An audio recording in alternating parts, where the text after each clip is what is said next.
বন্ধুরা, তোমরা সবাই কেমন আছো? আমি ভালোই আছি। আজকে আমি তেলাপিয়া দিয়ে সজনে ডাঁটা ঝোল করব, পাতলা ঝোল করব।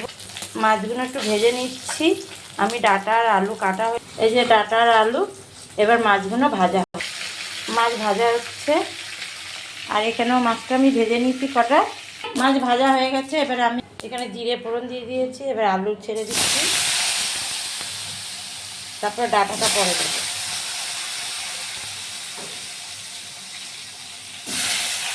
এবার আলুগুলো একটু লাল লাল করে ভেজে নিই। সামান্য একটু নুন দিয়ে দিলাম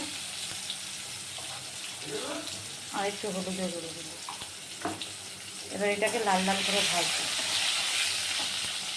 আলুটা ভাজা হয়ে গেছে। এবার ডাঁটাটা দিয়ে দেবো। ডাঁটা আলু এবার একসঙ্গে কষিয়ে নেব। এটা পাতলা ঝোল হবে। এবার একটু নুন হলুদ দিই, সামান্য একটু হলুদের গুঁড়ো দিলাম। ডাঁটাটার মধ্যে একটু নুন দিতে হবে, তো ওই জন্য নুনটা দিলাম। এবার এটাকে ভালো করে কষিয়ে নিই, তারপরে জল দিয়ে দেবো। ডাঁটা কষানো হয়ে গেছে, আলু ডাঁটা। এবার জলটা দিয়ে দিচ্ছি। এটা একটা গামলার মধ্যে ঢেলে নেব, ছোট কড়াই তো মাছগুলো ধরবে না। এই যে একটা গামলার মধ্যে দিয়ে দিয়েছি। এবার মাছগুলো দিয়ে দেবো। মাছটা আমি দিয়ে দিচ্ছি, তারপর ঢাকা দিয়ে রাখবো। কাঁচা লঙ্কা দিয়ে দিয়েছি। এবার আস্তে আস্তে হোক।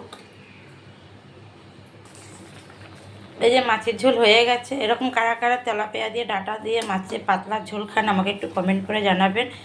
শেয়ার করে দেবেন, সাবস্ক্রাইব করে দেবেন, ইউটিউবে লাইক করে দেবেন।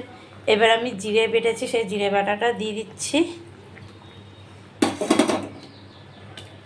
এবার একটু ফুটে উঠলে আঁচটা বাড়িয়ে দিচ্ছি, ফুটে উঠলে নামিয়ে দিচ্ছি।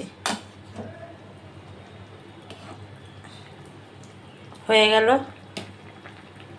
তেলাপিয়া দিয়ে সজনে ডাঁটা দিয়ে পাতলা ঝোলের রেসিপি রেডি।